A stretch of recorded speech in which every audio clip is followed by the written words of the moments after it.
e acendei neles fogo do vosso amor. Enviai o vosso Espírito, e tudo será criado, e renovareis a face da terra. Oremos. Ó Deus, que instruíste os corações dos vossos fiéis, com a luz do Espírito Santo, fazei que apreciemos retamente todas as coisas, segundo o mesmo Espírito, e gozemos sempre da sua consolação. Por Cristo, Senhor nosso. Amém. Quero colocar cada um em especial no Imaculado Coração de Maria, para que ela passe à frente, para que ela interceda por esse encontro tão especial hoje, que vai falar sobre a nossa Igreja Católica. Que o Espírito Santo abra o nosso coração e o nosso entendimento, nos dê a docilidade, a serenidade, para entender tudo que foi preparado para cada um de vocês hoje. Amém.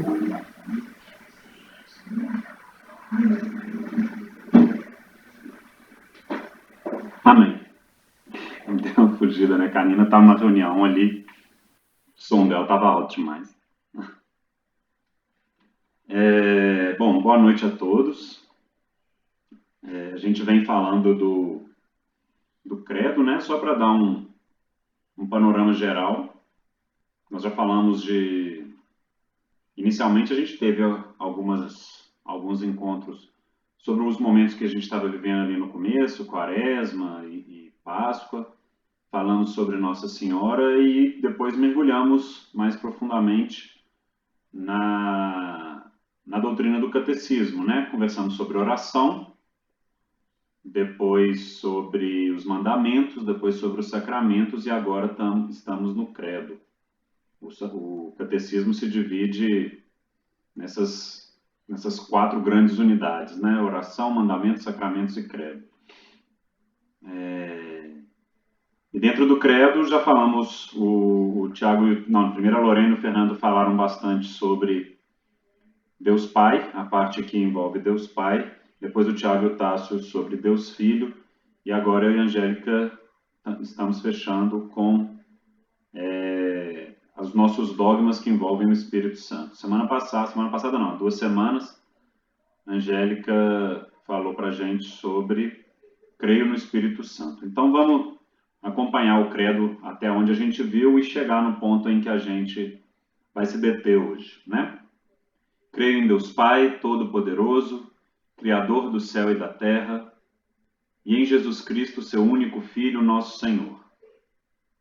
Foi concebido pelo poder do Espírito Santo, nasceu da Virgem Maria, padeceu sob Pôncio Pilatos, foi crucificado, morto e sepultado, desceu à mansão dos mortos, ressuscitou ao 3º dia, subiu aos céus, está sentado à direita de Deus Pai, Todo-Poderoso, de onde há de vir a julgar os vivos e os mortos. Creio no Espírito Santo, na Santa Igreja Católica, na comunhão dos santos, na remissão dos pecados, na ressurreição da carne, na vida eterna. Amém. Pois bem, hoje nós vamos... Se na semana passada a gente falou sobre quem e como age o Espírito Santo, a partir de agora nós vamos falar sobre os frutos e as obras desse Espírito Santo, em que ele se manifesta e que são dogmas de fé nossos, tá? Todos esses artigos aí que estão elencados no credo são dogmas de fé, é de fé obrigatória para todo católico. E hoje a gente vai se ater especificamente na Santa Igreja Católica. Eu particularmente tenho uma certa paixão em falar sobre a Igreja Católica, porque, obviamente, somos a própria Igreja, né?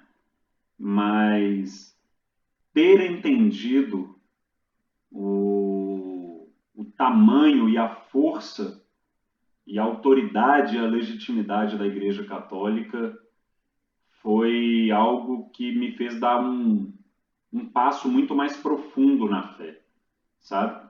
Muitas coisas que às vezes a gente faz de reserva de fé, que a gente resolve abraçar a fé, um pedacinho da fé. Não, eu sou católico e gosto disso aqui, mas nesse pedacinho aqui, isso aqui não me desce, isso aqui eu não acredito.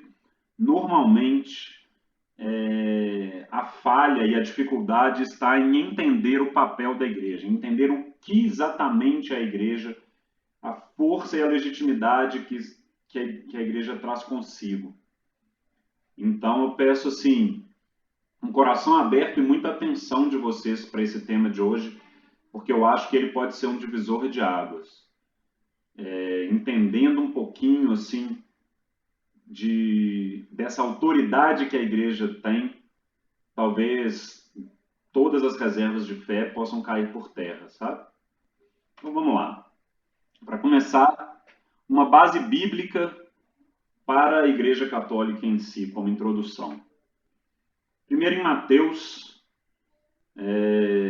Jesus declara para Pedro, e eu te declaro, tu és Pedro, e sobre essa pedra edificarei a minha igreja. As portas do inferno não prevalecerão contra ela. Eu te darei as chaves do reino dos céus. Tudo o que ligares na terra será ligado nos céus. Tudo o que desligares na terra será desligado nos céus. Essa passagem é muito curiosa, ela é meio que uma passagem coringa. Você está na dúvida onde que está na Bíblia que a igreja pode fazer isso, que esse é o entendimento? Está aí. Está sempre aí, porque essa passagem é o poder das chaves. Toda e qualquer lacuna que a Bíblia tenha deixado, porque foi o próprio São João quem disse no final do seu evangelho que Jesus fez infinitas mais coisas do que estão escritas na Bíblia e seria impossível deixar todas por escrito. Além disso, o próprio Jesus, nesse momento aí, ele entregou para Pedro, na verdade ele entregou para a sua igreja, na figura de Pedro, através de Pedro, que ali ele elegeu como chefe da igreja, ele entregou o poder das chaves. Para toda lacuna que existir, a igreja tem o poder de definir e resolver.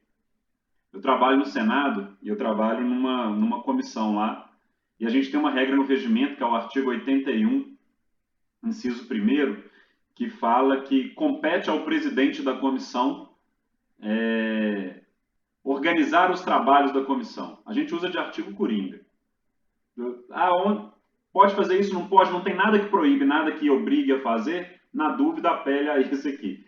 É mais ou menos a mesma coisa. A igreja tem o poder das chaves. Se não tem algo que faça que diga que é assim ou que não é assim, a igreja tem o poder de decidir se é ou se não é assim. Tá? Por exemplo, um bom exemplo, assistir missa inteira aos domingos. A igreja tem o poder de decidir que o desrespeito a esse mandamento da igreja é um desrespeito direto ao terceiro mandamento, guardar domingos e dias santos. Através do poder das chaves, a igreja falou, guardar domingos e dias santos é um preceito para cumprir o terceiro mandamento. Se não cumprir, pecado mortal. Da mesma forma, a igreja teve o poder das chaves para dizer que durante a pandemia, esse preceito, dessa forma, estava suspenso até segunda ordem. Né? Outra passagem de base bíblica para a igreja. Quando vier o Paráclito, o Espírito da verdade, ele vos ensinará toda a verdade. Porque não falará por si mesmo, mas dirás o que ouvir, e vos anunciará as coisas que virão. Ou seja, aí Jesus está prometendo para os seus apóstolos que quando o Espírito Santo vier em Pentecostes, depois que ele se for, depois que ele ascender aos céus, o Espírito Santo dará o discernimento. Mas um detalhe, ele não prometeu isso para a rinca, não. Ele prometeu para todo mundo, o Espírito Santo vai dar o discernimento e todo mundo vai saber a verdade. Não, ele prometeu para os seus apóstolos. E naquele momento, quem era a igreja? Eram os apóstolos. Ele prometeu esse discernimento para os apóstolos. O Espírito da verdade que ensinará toda a verdade. Ele prometeu para a sua igreja. Ele não prometeu para qualquer pessoa. O Espírito Santo, sim, habita em todos nós e nos move, como a Angélica falou para a gente. Mas esse discernimento pleno da verdade, essa infalibilidade que está prometida aí, é para a igreja.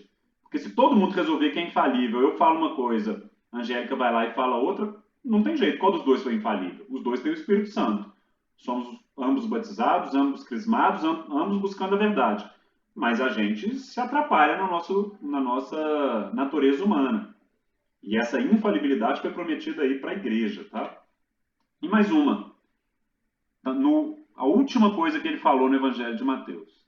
Eis que eu estou convosco todos os dias até o fim do mundo. Ele não falou, eis que eu estou convosco aqui mais um tempinho, mas aí na hora que o primeiro Papa der uma escorregada, eu saio fora e volto daqui a 1500 anos, quando Lutero resolver fazer alguma coisa. Não, eis que eu estou convosco todos os dias até o fim do mundo, sem intervalo.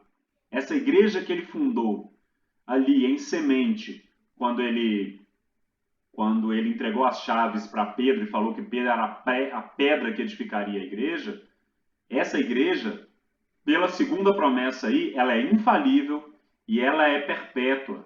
Daquele momento em diante, até que o mundo acabe, essa é a igreja de Cristo. Não tem intervalo, não tem falha, e nós vamos ver por que não tem falha, tá bom? Então vamos lá, a igreja, ela é sujeito e objeto de fé. O que significa isso? Ela crê e nela nós cremos. Né? A gente precisa crer na igreja, não pela igreja em si. Nós precisamos crer na igreja porque é o próprio Deus que nos leva a crer na igreja. Tá? De que forma que isso acontece? Porque, como nós vimos logo atrás aí, foi o próprio Deus quem fundou a igreja. Então, crer na igreja é crer nessa obra fundada por ele. Foi o próprio Deus quem concedeu a autoridade, acabamos de ver, o poder das chaves. Se Deus concedeu autoridade para a igreja, essa autoridade não é uma autoridade que a igreja deu a si mesma e falou, sigam-me. É uma autoridade que Deus deu à igreja. E quando eu creio nessa autoridade e eu sigo essa autoridade da igreja, eu estou seguindo uma decisão de Deus, que não nos engana e nem se engana. Então, ele nem errou, nem está enganando a gente. Então, seguir a autoridade da igreja em seus ensinamentos, nos seus artigos de fé, nos seus dogmas, nos seus mandamentos, não cometer os pecados mortais, é seguir a autoridade que o próprio Deus concedeu para a igreja para que as coisas dessa forma fossem. Tá? Deus também confiou a verdade à igreja. Toda a verdade, Deus é a verdade. E ele confiou à igreja para ser essa guardiã da verdade. Então, toda a verdade está contida dentro da igreja que foi Deus quem fundou. Não existe nenhuma verdade que não esteja dentro dessa igreja. Se existe algo que não está de acordo com essa igreja, esse algo não é verdade. Tá? E dentro dessa igreja não existe nada que não seja verdade. Acredito que provavelmente na cabeça de muita gente está surgindo assim, mas é isso, mas é isso, mas é aquilo. A gente vai ver, tá bom? E se não virmos, vocês podem perguntar. Que mais? A igreja também deu os instrumentos de salvação. A igreja. Deus deu os instrumentos de salvação a essa igreja. Quando ele funda a igreja, ele quer que ela seja a guardiã da verdade, ele quer que ela seja a autoridade para determinar os caminhos, e ele quer que ela seja caminho de salvação. A igreja é a instituição que Deus deixou na terra para que pudéssemos ser salvos. Ele precisava de algo para que nós pudéssemos nos apoiar, algo que pudesse ser luz, que pudesse ser guia.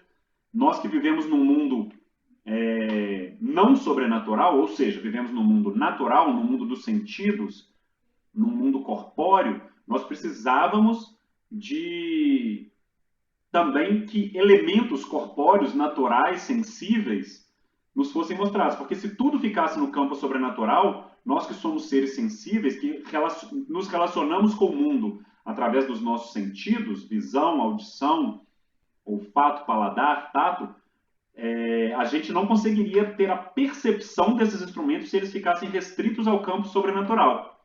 Então, a igreja é aquele sinal no mundo tempo e espaço, no mundo sensível, no mundo dos sentidos, no mundo natural. Então, é nessa igreja que estão os instrumentos de salvação, que está toda a verdade conforme ela ensina, que estão os sacramentos, tá? Além de tudo, como nós vimos logo aí atrás em São João, ele prometeu infalibilidade. O Espírito vai te revelar toda a verdade. Essa igreja é infalível. Tá? Veremos também com detalhe essa coisa de ser infalível. Como assim a igreja é infalível? E aquela vez que aconteceu isso, e aquele padre, aquele papa que fez isso, que fez aquilo. A igreja continua infalível, veremos. Além disso, na última passagem do Evangelho de Mateus, Deus garantiu para a igreja companhia eterna, e não companhias esporádicas, e não em algum momento que essa igreja não fosse a igreja do próprio Deus. Então, eu não creio na igreja por causa da igreja em si. Eu creio na igreja porque foi o próprio Deus quem a instituiu e a deixou como seu corpo na terra. Eu creio na igreja porque se algum dia eu tiver motivo para dizer que essa igreja não é mais a igreja, a única igreja de Cristo, eu estou dizendo que Deus ou me enganou, Deus mentiu, ou que Deus se enganou, Deus errou. Como Deus não erra e Deus não mente, não tem outra opção. A Igreja Católica é a única e verdadeira igreja eterna e infalível do próprio Deus. Ok? Então vamos lá. Dentro dos tópicos que podemos ver no catecismo. Como o catecismo... Eu sou mineiro, gente, então eu falo catecismo, tá?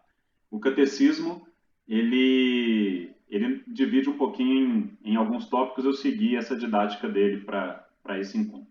Então ele começa nos falando da igreja dentro do desígnio de Deus. Quando a igreja nos planos de Deus. Como que Deus planejou essa igreja. Tá? Para começar, ele coloca aí para a gente um pouquinho, para vocês já entenderem um pouco da cultura católica, de como a gente vê os nomes e as imagens da igreja. A igreja é corpo. Ela é o corpo de Cristo. O Cristo é a cabeça e a igreja é corpo. Tudo é uma coisa só. Tá? A igreja também é chamada de rebanho, do qual Deus é o pastor. A gente vê isso o tempo inteiro, em vários salmos, em várias passagens, várias parábolas de Jesus. A igreja é um rebanho do qual Deus é o pastor. A igreja é também uma construção. Nas técnicas de construção de engenharia antiga, eu não sei se é hoje porque eu não sou engenheiro, eu já vi isso mais dentro de comentários, a Evangelho, etc. Existiam duas pedras que eram colocadas antes de qualquer outro pedaço da construção, e que era a pedra angular e a pedra fundamental. E Cristo se autodenomina a pedra angular. E ele fala que Pedro é a pedra fundamental, sobre a qual eu edificarei a minha igreja. Então a igreja está fundada em cima de Deus, mas ela também está fundada em cima de seus membros, em cima dos apóstolos, e em especial em cima do Papa, que Pedro é o antecessor de todos os papas. Né? Mas a pedra angular é a principal, porque a igreja é fundada no próprio Deus. A gente também chama a igreja de Jerusalém do Alto, ou Jerusalém Celeste, porque Jerusalém era a cidade prometida, a cidade do povo de Deus, quando o povo de Deus ainda se restringia ao povo de Israel, o povo do Antigo Testamento. Mas, na verdade, Jerusalém era um grande simbolismo, uma grande prefiguração do próprio céu, e que buscamos alcançar. Nós buscamos ser, na verdade já somos chamados a ser, e vamos ver isso melhor na semana que vem quando falarmos dos santos, mas somos cidadãos do céu. Tá? Então a igreja é a própria Jerusalém do Alto, porque a igreja já é a antecipação do céu na terra, já é o caminho para Jerusalém Celeste, o céu. Né? A igreja também é mãe, porque ela nos conduz, ela nos ensina, ela nos educa, ela coloca limites, ela tem o poder das chaves. A mãe também tem o poder das chaves em casa, né? Ela que determina as regras, fala a hora que a gente vai dormir, etc. Mesma coisa a igreja. Ela que coloca os limites, ela fala até onde você pode ir, ela sabe o que é melhor do que nós, ela sabe o que é melhor para nós. E a igreja é esposa. Para quem se lembra bem do nosso encontro sobre o sexto mandamento, São João Paulo II, ele, dentro da teologia do corpo, ele afirma que a grande mensagem das Escrituras é que Deus quer se casar conosco. E, na verdade, Deus quer se casar com a sua igreja. Cada um de nós é igreja, né? Somos todos igreja, cada um de nós é igreja. Então, a igreja é a esposa do qual Cristo é o esposo. Você vai ver isso muito em músicas, em passagens, em leituras. A igreja sendo chamada de esposa e Cristo sendo chamado de esposo. Uma das músicas mais bonitas que existem dentro do nosso cancioneiro católico se chama Belíssimo Esposo, falando de Jesus. É linda. Vale a pena quem quiser procurar depois. Fala sobre a paixão de Cristo. Ok, e dentro do desígnio de Deus, a igreja já existe desde que o mundo é mundo, desde que Deus sonhou com a criação, desde que Deus começou a sua criação. Então a igreja ela é prefigurada desde a criação do mundo. Quando Deus criou o mundo, ele nos criou para que pudéssemos alcançá-lo, para que pudéssemos viver em comunhão com ele em sua vida divina, para que pudéssemos... Deus é tão bom, tão perfeito, tão sublime, que ele não quis que essa bondade, essa beleza, essa perfeição ficasse só para ele, e ele quis compartilhar. E quando ele faz toda a sua criação e nos tem como a sua própria imagem e semelhança e nos cria para que participemos dessa vida divina, isso já é uma prefiguração da igreja, porque a igreja é esse caminho para participar, a igreja é a própria participação, né? E a todos nós ele convoca em Cristo, porque tudo começa ali com a criação e depois a queda de Adão e Eva e o povo do Antigo Testamento, mas tudo vai apontando para a sua perfeição, para a sua plenitude da história humana, da história da criação em Cristo. Então ele convoca a todos para sermos igreja em Cristo. E essa convocação para que possamos caminhar até ele, como se dá? Pela igreja que Cristo deixou na terra, né? Todo o Antigo Testamento vai apontando para Cristo. A partir do momento que chega em Cristo, que tudo vira uma coisa só, na nova e eterna aliança que ali é constituída, a partir daí, o caminho para que possamos alcançar a Deus é a igreja. Né? São Clemente de Alexandria tem essa frase: assim como a vontade de Deus, por si só, é um ato e se chama mundo, do mesmo modo a sua intenção é a salvação dos homens e chama-se igreja. Quando a primeira vontade de Deus é de se compartilhar conosco, e quando Deus tem vontade, a coisa já acontece, então a criação já é essa vontade, e a criação se chama mundo, da mesma forma como a intenção dele é que todos sejamos salvos e participemos de sua vida divina, esse caminho de salvação se chama igreja. Depois a igreja começou a ser preparada na antiga aliança. Depois que Adão e Eva caem, e a comunhão não fica plena, e o homem tem essa natureza pecaminosa, essa tendência ao pecado, Deus, misericordioso, resolve ainda começar de novo esse trabalho e preparar todo o povo a partir de um primeiro, que é Abraão. Né? A partir do momento que ele separa Abraão, ele já faz a promessa de que Abraão virá todo um povo escolhido. A partir desse momento, Israel já é separado como o povo de Deus. Então, em Abraão, tem a aliança inicial de Deus com aquele povo no qual inicialmente Deus vai fazer o seu trabalho e começa a preparar. Israel é esse sinal de uma futura reunião de todas as nações. Começa ali, separado, para depois se comunicar a todos. A partir do momento que tudo caminha no Antigo Testamento e chega em Jesus, essa aliança que era para um povo escolhido se expande para uma nova aliança, que não é mais a aliança de Abraão, e eterna, que agora é uma aliança definitiva de uma vez por todas, porque Cristo já veio para nos salvar e deixou a igreja, que vai ser eternamente o caminho de salvação. E essa igreja é católica, que significa universal, é para todos, não só para um povo escolhido. Então, a partir de Cristo, para todos os povos. Né? Como o próprio Jesus disse: ide por todo o mundo e pregai o evangelho a toda criatura, todo o mundo, toda criatura, todos os povos. E aí já no evangelho, durante a vida de Cristo, a igreja foi instituída por Jesus. Primeiro ele vem para poder fazer uma revelação de quem é Deus, do reino de Deus, de que fomos chamados a ir para o reino de Deus, de qual é o caminho, como ele mesmo diz: eu sou o caminho, a verdade e a vida. Jesus anuncia, traz e inaugura o reino de Deus na terra. Quando ele vem, o reino de Deus passou a se comunicar com a terra. Ele é o próprio Deus habitando na terra, então o próprio reino de Deus passou a habitar a terra. Né? Isso vai se manifestando na palavra, nas obras que ele faz e na própria presença de Deus. Só que ele começa a montar uma comunidade, uma família em Deus. Ele escolhe 12. E esses 12... ele começa a ensinar de forma mais profunda, e a eles ele confia o ensinamento, e ele confia a esses 12 o transmitir esse ensinamento. Né? E dentro desses 12 ele escolhe um chefe.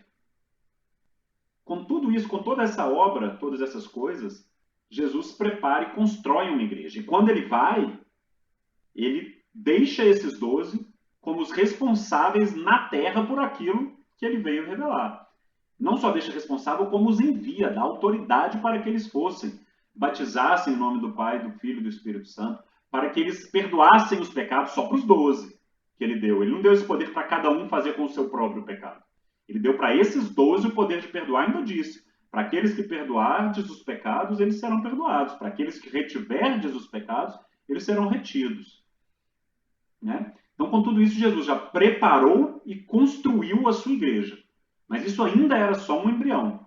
Faltava o último elemento catalisador ali, que era o Espírito Santo. Como ele mesmo prometeu, era com o Espírito Santo que teria a garantia da infalibilidade. Era com o Espírito Santo que teria a eterna presença divina. E era com o Espírito Santo que cada um ali, homem falível, teria a força e o envio para ir a todos os povos e pregar o Evangelho em todo o mundo. Né? Então, a igreja é, por fim, manifestada pelo Espírito Santo. Jesus fundou a sua igreja naquele momento com Pedro, mas a sua igreja se torna viva e ativa a partir de Pentecostes, né? Que são 50 dias depois da sua ressurreição, que são 10 dias depois da sua ascensão. Então, quando Jesus sobe aos céus, ele deixa o mundo sem a sua presença física. Para suprir essa parte física, ele deixa o quê? A igreja. A igreja é a presença física, corpórea e sensível de Deus no mundo. O Espírito Santo não é corpóreo. Ele não tem um corpo, a gente não toca. Ele não é sensível, a gente não vê, não escuta. Né? Então ele deixou algo que a gente precisava, presente no tempo e no espaço, que é a igreja. Mas para que essa igreja tivesse o eterno auxílio divino, ele também promete a eterna inspiração e envia o Espírito Santo. É por meio do Espírito Santo que a igreja é infalível. A igreja não é infalível por si só, porque aquele homem é infalível. Não, porque o Espírito Santo é infalível. Porque o Espírito Santo revela tudo e porque o Espírito Santo garante a presença eterna de Deus que nunca vai falhar, como essa igreja. Porque o Espírito Santo é quem detém a autoridade e o discernimento que vem do próprio Deus. Né? Pelo plano inicial de Deus Pai, pela promessa e fundação de Jesus Cristo e pela atuação, pela inspiração e companhia do Espírito Santo, é que essa igreja é infalível, é eterna e tem toda a autoridade. E essa igreja foi, é e será consumada na glória. O objetivo da igreja não é aqui. O grande papel da igreja é aqui, mas o objetivo, o destino a que a igreja nos conduz é levar todos nós ao céu, à salvação, à glória celeste. Até lá, a igreja vai avançando, com dificuldade, com perseguição, muitas perseguições. A gente fica vendo, porque religiões perseguidas. Não existe religião que chegue aos pés da perseguição que o cristianismo sofre. Nem aos pés. Mas é porque hoje é bonito bater no cristianismo e achar que vivemos num mundo em que o cristianismo manda. Não, o cristianismo apanha mais do que tudo. Essa coisinha que eu destaquei em amarelo aí é importante. Quando a gente vive aqui na Terra, o grande objetivo é chegarmos a ter essa consciência de que a gente vive no exílio. Porque nós não somos cidadãos da Terra, nós somos cidadãos do céu. Tem uma carta do primeiro século, que é até de um autor anônimo, mas é um autor católico, explicando o que é o cristianismo para aqueles que ainda não estavam entendendo, e ele fala, deixa eu ver se eu lembro, ele fala mais ou menos assim: o católico é aquele que em qualquer lugar está em casa, mas em qualquer pátria ele nunca se sente em casa. Por quê? Porque nós temos Deus habitando em nós, então a gente está sempre em casa porque somos um cidadão dos céus, somos um cidadão de Deus. Mas em qualquer pátria, mesmo dentro da sua casa, você nunca está em casa, porque, na verdade, estamos sempre aspirando e ansiando por um dia, enfim, repousar naquele para o qual nós fomos feitos. Né? A consumação de tudo se dará quando todos os justos estiverem reunidos na igreja triunfante junto do Pai. Veremos o que é isso também de igreja triunfante, ok? Então, como eu disse até agora, esse grande mistério da igreja. A igreja é ao mesmo tempo natural, corpórea, visível, sensível, e ao mesmo tempo sobrenatural e espiritual, como o próprio Deus, quando se encarnou, foi. Né? De que forma que isso acontece? A igreja está na história, ela foi fundada, Ela tem uma história grande. Se der tempo, hoje eu vou tentar resumir um pouquinho a história da igreja para vocês, não sei se vai dar tempo. Ela está na história, ela está no mundo, ela está no tempo, está no espaço. Ao mesmo tempo, ela transcende a história, porque ela é a detentora de todas as realidades divinas, ela é o caminho para essas realidades divinas. Durante a missa, céu e terra estão ali unidos. Então, ela é ao mesmo tempo natural e sobrenatural. Além disso, ela é dotada de órgãos hierárquicos. A igreja tem ali, tem a cabeça, tem o chefe, né, como se fosse o seu rei, que é o Papa. Ela tem as autoridades maiores nos cardeais e nos bispos, ela vai ter umas autoridades menores nos presbíteros, nos padres, e ela ainda tem todos os cidadãos, todos os participantes, que somos nós, que são os santos, que são as almas do purgatório, né? Só que tem o corpo místico, que vai viver exatamente nos santos, nas almas no purgatório. Então, se nós somos igreja, se os santos são igreja, se as almas do purgatório são igreja, ela é dotada, ela é natural e ela é sobrenatural ao mesmo tempo. Ela, como a gente acabou de falar, ela é um agrupamento visível de pessoas. Você chega ali na igreja, você vê aquele tanto de gente ali pronta para assistir a uma missa, para participar de uma missa. E, ao mesmo tempo, ela é uma comunidade espiritual. Eu aqui na minha casa, você na sua, se a gente reza junto pela mesma intenção, nesse momento nós estamos sendo igreja, rezando juntos. Se eu peço a intercessão de Maria e ela está rezando comigo, naquele momento eu e Maria somos comunidade espiritual rezando pela mesma intenção. Né? Daí vem essa força tão grande de pedirmos a intercessão de Maria, porque ela reza infinitamente melhor do que a gente. Né? Então, a igreja, ela é uma única realidade que é ao mesmo tempo humana e divina, ao mesmo tempo natural e sobrenatural. Humana porque é formada por homens mesmo, né? E divina porque é a autoridade do próprio Deus. E isso acontece exatamente como era Jesus Cristo. Jesus Cristo era 100% homem, 100% Deus. E isso é um dos maiores sinais de como a igreja é uma realidade do próprio Jesus. E ela precisa, porque se Jesus, a nossa salvação passa por Jesus ter que ser humano e divino, porque precisava que fosse um homem sacrificado para poder pagar os nossos pecados, mas precisava que fosse um Deus para poder satisfazer o tamanho da ofensa feita a Deus pelos nossos pecados. Da mesma forma, essa grande autoridade que ele deixa precisa também ser humana e divina, precisa também ser natural e sobrenatural. E isso é a igreja. Tá? Então a igreja tem como sua grande finalidade a união.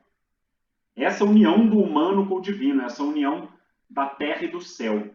A união da realidade terrena com a realidade divina, a união do homem com Deus. A igreja é a ponte entre homem e Deus, porque Jesus é a ponte entre o homem e Deus. Né? Se Jesus é a ponte e a igreja é o corpo de Cristo, da qual Cristo é a cabeça, ela é a ponte, porque um corpo não é dilacerado, esse corpo ele tem uma unidade. Então, se Jesus é a ponte entre o homem e Deus, a igreja é a ponte entre o homem e Deus, porque ela é o corpo de Cristo, porque ela é aquilo que Cristo deixou para ser o seu sinal visível na terra de toda a realidade divina que ele veio revelar. Tá? Ela também é o ponto de união entre todos os homens. A igreja me une a você. Isso é o que nós temos em comum. A igreja me une com aquele católico lá na Coreia do Norte sendo perseguido. Nós estamos juntos dentro dessa realidade. Tá?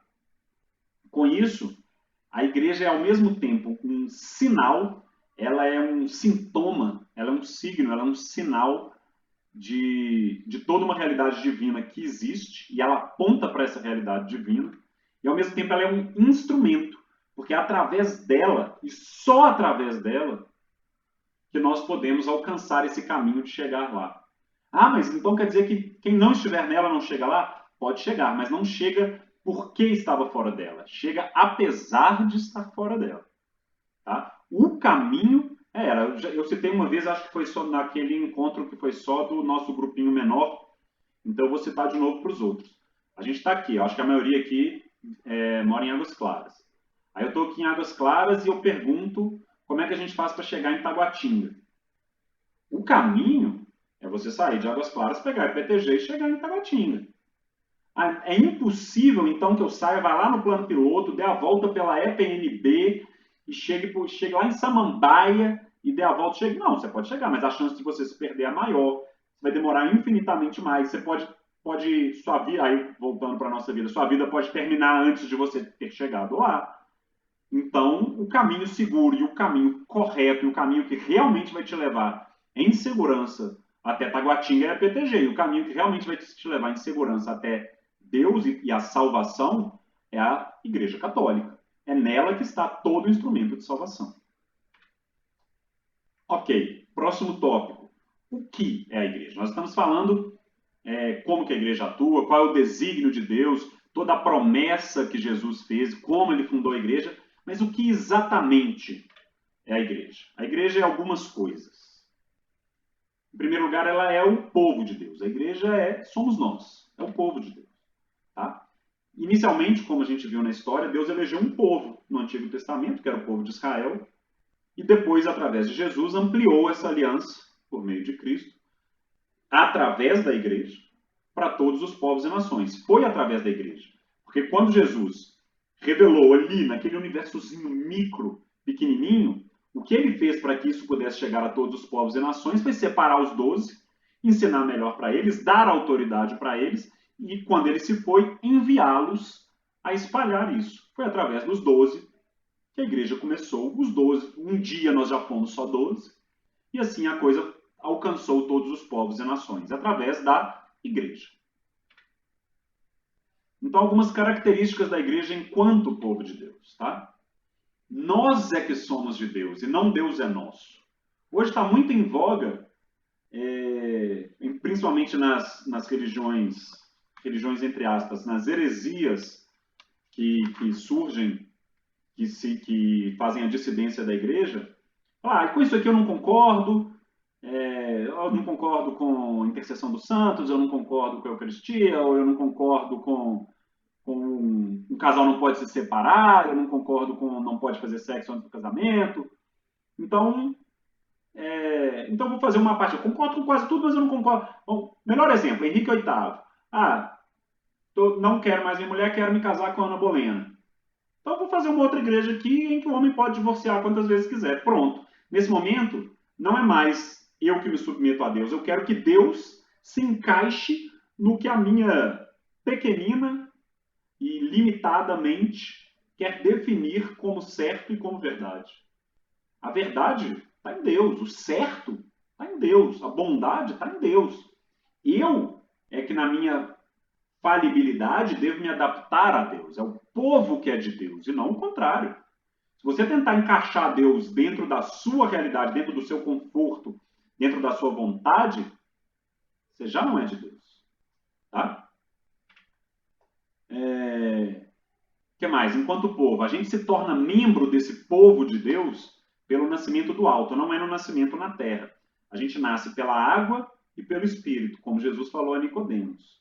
Né? É pela fé, é pela crença, e Jesus fala isso, todo aquele que crer em mim e seguir a minha palavra será salvo. Não basta crer, tem que crer e seguir, este será salvo. E através do batismo, que é o ponto inicial. A grande maioria de vocês já é batizado, mas, se não me engano, são 2 que ainda serão batizados. Certamente será uma cerimônia muito bonita e emocionante, né? A partir desse momento, oficialmente somos povo de Deus. E a cabeça todo esse povo de Deus, igreja, é o próprio Jesus Cristo. Ele é o líder. Ele que indica o caminho. Só voltando nisso, o ser povo de Deus não é um evento social, não é simplesmente estar ali junto. É ser povo de Deus, mas tendo Jesus como cabeça. Jesus como cabeça é tudo que ele pregou, seguirmos a tudo isso. Além disso, nós, enquanto povo de Deus, temos uma dignidade própria de filho de Deus. Somos mais dignos, não somos melhores, somos mais dignos simplesmente por causa da habitação de Deus em nós, porque o Espírito Santo habita em nós. Todos os homens são igualmente dignos, mas aqueles que têm o Espírito Santo, eles não são mais dignos porque são mais homens, eles são mais dignos porque o próprio Espírito Santo habita em nós. E Deus é infinitamente mais digno do que nós mesmos. E a grande missão desse povo é ser sal na terra, ou seja, fazer com que a terra deixe de ser uma coisa insossa, tenha gosto, mas um gosto genuíno e não uma ilusão de felicidade, mas que que têm uma felicidade genuína e precisamos ser luz no mundo. Precisamos acender essa luz de que descobrimos de que somos povo de Deus e acender essa luz e mostrar para todo mundo. Como o próprio Jesus fala, a gente não acende uma vela para colocar embaixo da mesa, né? Se sua casa ficar sem luz, hoje em dia isso é mais raro, né? Cai menos a luz. Quando eu era menino, a luz caiu o tempo inteiro. A gente já tinha vela na primeira gaveta.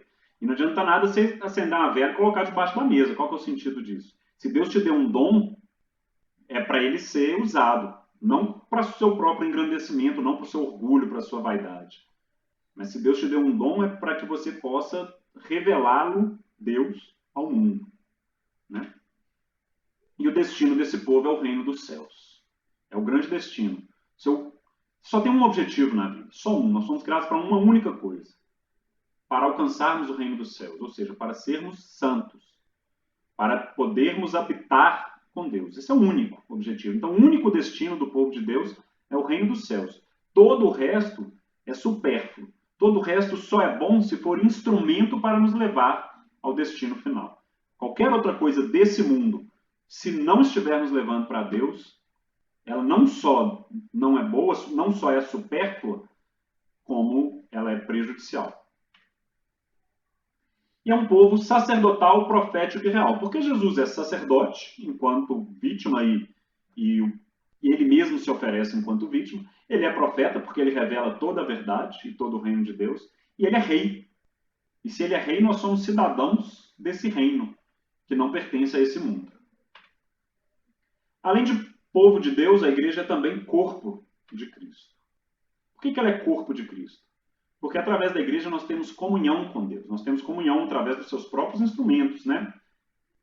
Jesus sempre chamou os apóstolos, os 12 ali, a participar de sua vida. Ele trouxe eles para perto. Eles começaram a passar todo o tempo junto. Ele revelava de forma mais profunda e mais direta para eles toda uma realidade que o homem por si só era incapaz de alcançar. Então, com toda essa revelação do próprio Deus feito homem para os apóstolos, aqueles 12 começaram a viver uma comunhão com realidades divinas que o homem era incapaz de alcançar. E como aqueles 12 são a igreja naquele momento, e é deles que vem toda e qualquer igreja, tudo que pode ser chamado de igreja tem que ter raiz nos 12, porque os 12 são os únicos que têm raiz em Cristo, Deus. Então, tudo que vem dessa igreja, começada com os 12, leva a essa comunhão com Deus, essa comunhão com a verdade divina, a verdade com letra maiúscula. Só é alcançada através dessa comunhão que se iniciou com Jesus e seus apóstolos. Ele, como eu disse, ele revelou os mistérios insondáveis de Deus ali para a sua igreja.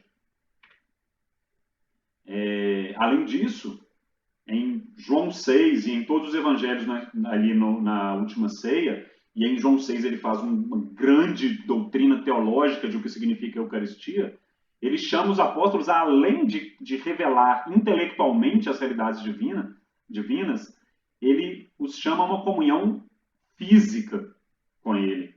Ele os chama a se alimentarem dele. Quando ele fala, quem come a minha carne e bebe o meu sangue permanece em mim e eu nele. Isso é Eucaristia.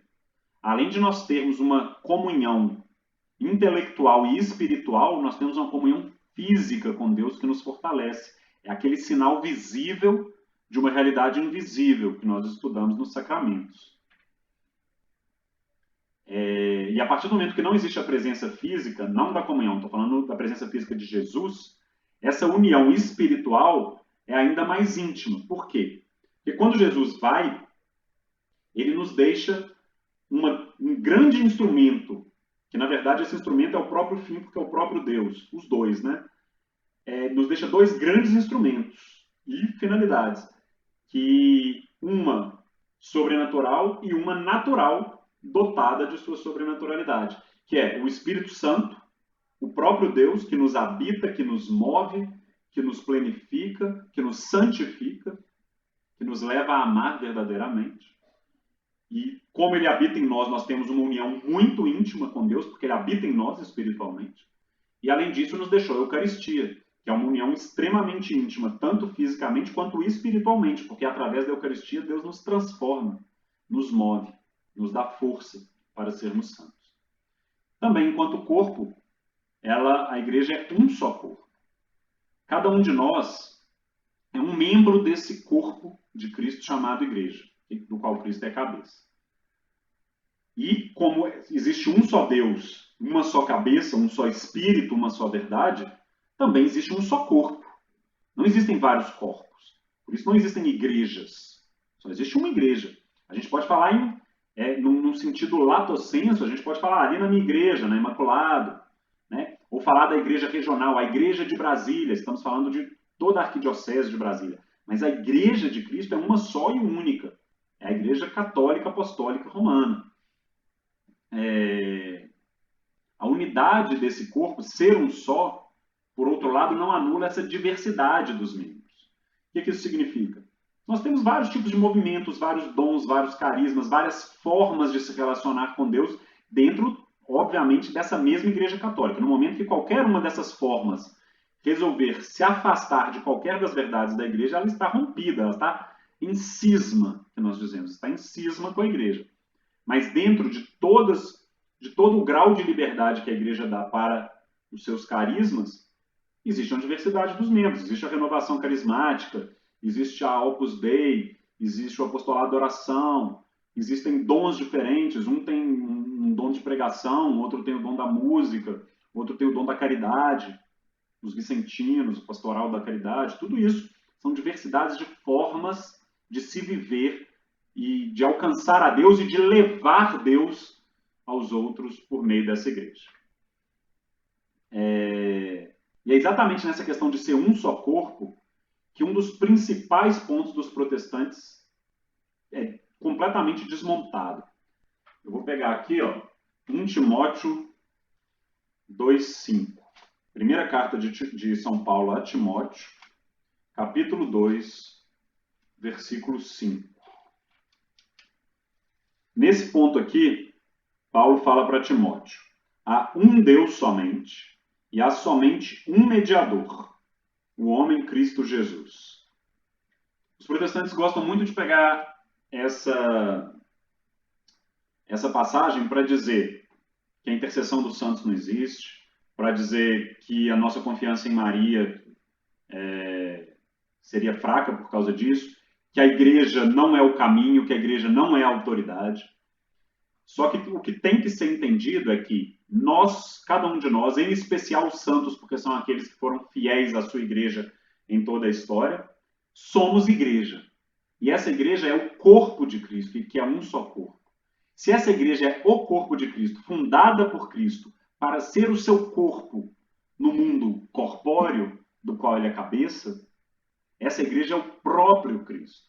Então, no momento em que um santo intercede por você, no momento que a igreja é o seu único caminho para a salvação, é o próprio Cristo que intercede por você. É o próprio Cristo que é o seu único caminho para a salvação. Porque a igreja é o corpo de Cristo. Então não existe nenhuma contradição nessa passagem de Timóteo. Ok? É Cristo o único mediador, porque a igreja é Cristo. Porque Cristo quis, é muito cri, né? Cristo quis que a igreja fosse o seu corpo na terra. Então Cristo continua sendo o único mediador. Ok? Sobre os santos a gente verá melhor na próxima. Além disso, a igreja, enquanto corpo de Cristo, é a própria esposa de Cristo. Né? Quando os noivos são casados na igreja, ali no matrimônio, eles se tornam uma só carne. Exatamente porque os noivos, eles são um sinal dessa união de Cristo e sua igreja, que são uma só carne, um só corpo. E, como a gente vê em Efésios, a passagem também que tentam sempre tornar polêmica, esposas, sede submissas aos seus maridos, como a igreja é a Cristo. Só que aí ignoram a próxima parte, né? Maridos, amem a sua esposa como Cristo ama a sua igreja. Uma coisa é inseparável da outra. Essa submissão é graças ao amor perfeito, que é o amor de Cristo. Né? Não é um joguinho de queda de braço para ver quem manda na casa, não. Uma outra evidência de que o próprio Cristo, de que a igreja é o próprio Cristo, está na conversão de São Paulo. Quando São Paulo, no caminho de Damasco, cai e o próprio Cristo aparece para ele, o chamando, né? Inclusive, curiosidade, é por isso que São Paulo é chamado apóstolo, né? Porque os sucessores dos apóstolos são os bispos. Os apóstolos são aqueles 12 que Cristo separou. Ah, mas São Paulo não está nos 12. Ok, mas São Paulo é o único que foi chamado diretamente pelo próprio Cristo, além dos 12. Por isso que a gente fala que ele é São Paulo apóstolo. Apóstolo é aquele chamado e enviado pelo próprio Cristo. E foi Cristo que apareceu para São Paulo. Só que quando São Paulo cai, São Paulo era um soldado judeu que perseguia todos aqueles que naquele momento eram chamados de cristãos, todos aqueles que a partir dos 12 estavam espalhando a igreja que Cristo tinha deixado. E o que Cristo fala para São Paulo? Paulo, na verdade Saulo na época ainda, né? Por que me persegues? Me persegues. Só que Paulo não perseguia Cristo. Paulo perseguia a igreja. Só que se Cristo aparece para Paulo e fala, porque me persegues, o que Cristo está dizendo é que a sua igreja é ele mesmo, é o corpo do qual ele é a cabeça. Tá? Além disso, além de povo de Deus e corpo de Cristo, a igreja é o templo do Espírito Santo. Então, ó, Deus Pai, Deus Filho, Deus Espírito Santo. A igreja é o povo de Deus, é o corpo de Cristo e é o templo do Espírito Santo. Porque é através da ação do Espírito Santo que a igreja é o que ela é. Porque o Espírito Santo é quem age, o Espírito Santo é quem habita dentro da igreja, conforme a própria promessa de Cristo. É o Espírito Santo quem inspira, quem revela toda a verdade, quem garante a infalibilidade, quem garante a verdadeira interpretação das Escrituras. É o Espírito Santo que dá à igreja a capacidade de resolver qualquer aparente contradição entre duas passagens. São Paulo, num momento, fala que o justo será salvo pela fé. São Tiago fala que a fé sem as obras é morta. E aí? Parece que tem uma contradição. Afinal, o que salva? A fé ou as obras? É a igreja quem consegue dirimir essa aparente contradição. É a igreja quem foi inspirada para dizer quais eram os livros inspirados. Sem o Espírito Santo agindo através da Igreja Católica, nem Bíblia nós teríamos. Nós não teríamos Novo Testamento. Porque nós tínhamos centenas de livros ali tentando falar de Deus depois que Jesus morreu. Quem definiu quais eram os 27 livros foi a Igreja Católica. Só que a Igreja Católica só pôde definir porque ela é inspirada pelo Espírito Santo para saber quais desses livros também o eram. Né? Os livros que foram escolhidos para estar aqui só foram escolhidos porque eles estavam de acordo com o que já existia dentro da igreja, a tradição e o magistério, os ensinamentos da igreja. Então é o Espírito Santo quem inspira a igreja na verdade. É o Espírito Santo quem nos revela também a vontade de Deus. Em especial para a sua igreja, porque nós não temos a garantia, cada um de nós não tem a garantia da infalibilidade. Então, a inspiração infalível está dentro da igreja. Né? Garante a infalibilidade e santifica também os membros da igreja. É o Espírito Santo que nos move a querer conhecer através da fé, a conhecer a verdade. É o Espírito Santo que nos move a, depois de conhecer a verdade, a desejar o bem, a querer viver essa verdade, já com uma esperança no céu. É Ele quem nos dá a esperança. E é o Espírito Santo que nos move a ser diferentes, a nos transformar para nos tornarmos santos através da caridade. Ou seja, as 3 virtudes teologais a gente só consegue alcançar através do Espírito Santo. Por nossas próprias forças nós não alcançamos. Fé, esperança, caridade. Só com o Espírito Santo. Além disso, Deus, como a gente falou lá no começo, Deus nos criou por amor para ser amado. Só que o amor, como Deus quer ser amado, nós, enquanto homens, somos incapazes de amar com o amor que Deus quer ser amado. Na verdade, o amor que Deus merece ser amado, nós continuaremos incapazes enquanto vivos nesta terra estivermos. Né?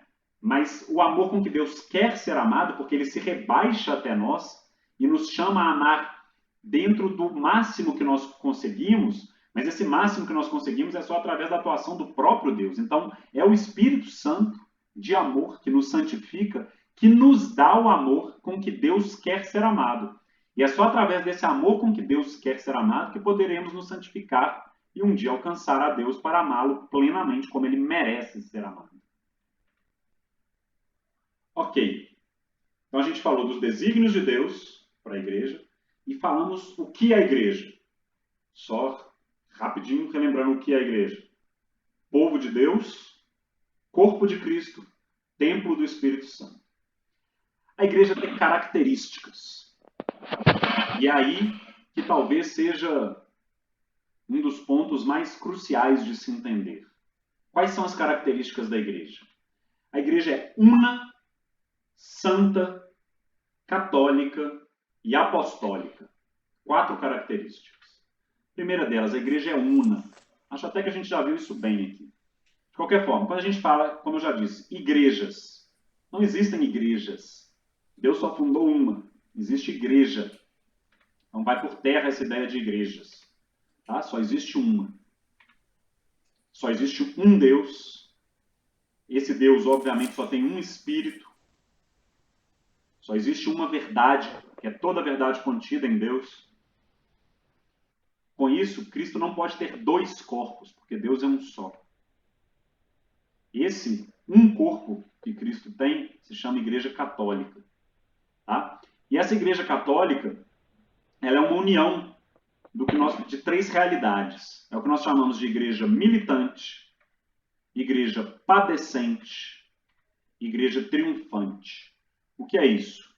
A igreja militante é a igreja povo de Deus que está aqui na Terra, viva nesse mundo natural. Somos nós. São todos os vivos que ainda estão militando, que ainda estão lutando para um dia alcançar a Deus. Essa é a igreja militante. Nós temos a igreja padecente, aquela que padece. Padecer é sofrer. Quem é a igreja padecente? A igreja padecente são todas as almas que hoje estão no purgatório. Elas são igreja, porque elas foram salvas. E elas já sabem que um dia elas poderão se unir a Deus depois que elas forem purgadas, forem purificadas de todos os defeitos dos quais elas não conseguiram se livrar e purificar enquanto eram aqui, ó, igreja militante. Uma vez morto, salvo, mas não purificado, a pessoa faz parte da igreja padecente, as almas do purgatório. Precisamos rezar constantemente por elas para que elas se tornem igreja triunfante. Antes de falar da igreja triunfante, só reforçar. Não caiamos na mediocridade de nos contentarmos com o purgatório, que é a igreja. Porque Santo Tomás de Aquino ensina que o menor dos sofrimentos que teremos no purgatório é maior do que o maior dos sofrimentos que podemos ter em terra. Lutemos enquanto igreja militante para que possamos pular de igreja militante para igreja triunfante, sem passar pela padecente. Ok? Por último, temos a igreja triunfante. A igreja triunfante são os santos. Aqueles que já vivem na presença eterna, na adoração eterna do próprio Deus. Aqueles que já alcançaram a plenitude daquilo para o qual eles foram feitos. Tá? São todos aqueles que já estão na presença de Deus. Então, temos aqui a realidade natural e a realidade sobrenatural de todo o povo de Deus que compõe a igreja. Igreja militante, nós. Igreja padecente, almas no purgatório. Igreja triunfante, aqueles que gozam da presença de Deus na Jerusalém Celeste. Além de uma só, a igreja é santa. O que é santo? Santo é perfeito. A igreja é perfeita. A igreja é infalível. Ela não falha, ela não erra. Tá? Aí você vai me dizer, poxa, mas nós somos pecadores e nós somos igreja. Como que a igreja não erra? Né? Nós somos pecadores, mas a igreja é santa. E qual o sentido disso? Alguém pode virar e falar assim, e o padre pedófilo? Né? Um que finge que não vê, um que fecha os ouvidos e o outro que faz a bobagem. A questão que nós temos que entender é que os pecados de um membro da igreja não são pecados da igreja. No momento, vamos me pegar como exemplo, no momento em que eu cometo um pecado, naquele momento eu não fui igreja. Naquele momento eu fiz exatamente o oposto do que a igreja me chamou a fazer. Então, numa questão lógica comportamental, é fácil de entender isso. A igreja, ela tem toda uma doutrina, todo um ensinamento, toda uma perfeição, toda a verdade, toda a revelação divina de todo o instrumento e caminho para que alcancemos a Deus. Isso é a igreja, né? Somos nós enquanto seguidores desse caminho. Vamos imaginar a igreja, vamos imaginar que esse... Peraí, deixa eu pegar um outro negócio aqui. Vamos imaginar que essa régua aqui, ó, é um caminho no qual nós andamos enquanto membros da igreja. Enquanto a gente andar aqui, nós somos igreja. E esses limites aqui da régua são os limites que a igreja deu para a gente, através dos mandamentos, né? Como nós vimos. No momento em que eu estou andando aqui, eu venho para cá, eu saí da igreja. Ainda que eu volte pela misericórdia de Deus, através da confissão, eu volte a ser igreja e possa voltar a participar dos instrumentos da igreja, da Eucaristia, neste momento em que eu vim para cá, eu não fui igreja. A igreja continuou infalível, porque a igreja está aqui, ó. Isso aqui não era igreja. Então, no momento em que, por exemplo, lá em 1500, a gente teve um Papa, Alexandre VI, se não me engano, que teve 12 filhos. Esse Papa, naquele momento, ele não foi igreja, apesar de ser o chefe da igreja. E enquanto chefe da igreja, ele era infalível, porque foi a própria promessa de Deus que falou que a pedra fundamental da igreja jamais iria errar, enquanto igreja. Numa doutrina de fé, nenhum Papa jamais deu uma declaração de fé errada. Numa decisão específica da igreja, de fé e costumes, nenhum Papa jamais falhou. Na sua vida pessoal, Alexandre VI, a gente sabe de pelo menos 12 vezes. Provavelmente teve mais. E vários outros. Eu, em cada pecado mortal meu, eu não fui igreja. A igreja continuou santa em cada pecado de cada um de seus membros. Tá? Além disso, como a gente já viu, a igreja é corpo de Cristo. O corpo de Cristo não falha. Cristo é perfeito, ele é a cabeça da qual a igreja é o corpo. E como a gente viu, para participar de uma realidade divina, é preciso não ter nenhuma manchinha de erro. E a igreja é a própria realidade divina deixada por Deus na terra. Ela não tem nenhuma manchinha de erro, ela é santa, perfeita e não erra. Tá? Mas Jesus prometeu a infalibilidade e quando ele entrega as chaves para Pedro, ele fala que essa igreja, as forças do inferno jamais prevalecerão sobre essa igreja. Um pecado é um instrumento das forças do inferno, porque o pecado entrou no mundo através da serpente, do diabo que o ofereceu para Adão e Eva, e a partir daí o pecado original habita na tendência humana. As forças do inferno não prevalecem sobre a igreja não tem erro, ela não tem pecado. Tá? Dizer que a igreja tem algum pecado é dizer que Jesus, quando disse as portas do inferno sobre ela jamais prevalecerão, é dizer que Jesus, nesse momento, mentiu ou se enganou. Deus não erra, Deus não mente, a promessa de Jesus é válida até o fim dos tempos. A igreja não erra, ela é santa, infalível. Tá? Esse exemplo aqui é muito interessante. Querer contar uma história da igreja cheia de erros, teve esse aqui que errou, teve esse problema aqui, sendo que a igreja detém toda a verdade, é mais ou menos como você. Isso aqui, ó, eu estou tentando contar para vocês a história da arquitetura. Desde a Acrópole, lá em Atenas, essa igreja não tenho certeza de qual é. Se não me engano, é de Milão, mas não tenho certeza. Mas da arquitetura gótica e da arquitetura moderna aqui em Brasília. Isso é uma minúscula história da arquitetura. Agora, se eu resolver contar a história da arquitetura para vocês através dos prédios que ruíram e caíram, eu estou deturpando a história da arquitetura, eu não estou contando para vocês a história da arquitetura.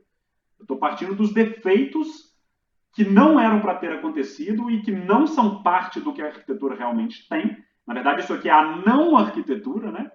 A arquitetura está aqui, aqui, aqui, e isso é quando a arquitetura não foi arquitetura. É a mesma coisa. Eu te conto a história da igreja através da história dos santos. E não através da história daqueles que não foram santos. Né? Aquele que errou, ele não foi igreja. Então ele não é história, ele é interessante para ver o pano de fundo da história da igreja. A gente pode até ver a história da igreja através da história das heresias. Mas para ver o que não é igreja. Aquele que errou, ele não é igreja. Por isso a igreja não erra. Ela é santa, infalível. A história da igreja, mesma coisa que a arquitetura, a história da igreja não é a história dos padres pedófilos, não é a história dos papas corruptos. A história da igreja é a história dos santos. Tá bom? Tem muito santo bom aí nessa foto, depois vocês olham com calma. Como eu disse, aquele que era, ainda que membro da igreja, naquele momento não foi fiel à igreja, naquele momento não foi igreja. Além disso, ela é santa porque nela está toda a verdade, toda a perfeição, nenhuma mácula. Porque o corpo de Cristo não pode conter nenhuma mácula, nenhum defeito. Ela é santa porque ela é a autoridade que detém todos os ensinamentos de Cristo, com 2000 anos de teologia, com uma infalibilidade e inspiração garantidas pela promessa do Espírito Santo. Então, todos os seus ensinamentos são santos, são perfeitos.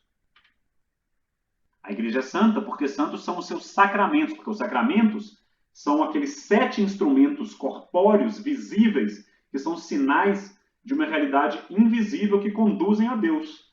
E o caminho para Deus é santo, porque a igreja é santa, porque a igreja é o corpo de Cristo. Então os sacramentos também são santos. Ela é santa porque santos são os seus membros que morreram em plena fidelidade e comunhão com ela, e não aqueles que se desviam dela. Né? Ela é santa porque é o próprio corpo de Cristo. Toda vez que existe um erro, o erro está em mim. Toda vez que a gente acerta, o acerto está na igreja, porque a gente foi fiel à igreja. Tá bom? Além de una e santa, a igreja é católica. Católico significa conforme o todo, em grego, né? Conforme o total. O antônimo de católico, se não me engano, em grego é catolon, alguma coisa assim. O antônimo disso é heresis. Heresis significa algo que é parcial, algo que foi escolhido no meio do todo. Ou seja, toda heresia é quando alguém escolhe no que vai crer e escolhe no que não vai crer. Então, toda heresia desmonta a universalidade, a totalidade do que é católico, do que é o todo. Por curiosidade, quem primeiro a chamar a igreja de Cristo de católica foi Santo Inácio de Antioquia. Ontem foi dia dele. Ele se referiu a ela como católica e já era uma igreja só, era a igreja dos apóstolos, e ele começou a chamar essa igreja dos apóstolos em seus escritos de católica porque ela tinha toda a verdade e ela era um chamado para todos, e desde então a igreja dos apóstolos passou a ser apelidada de católica e rapidamente ganhou o nome oficial de católica.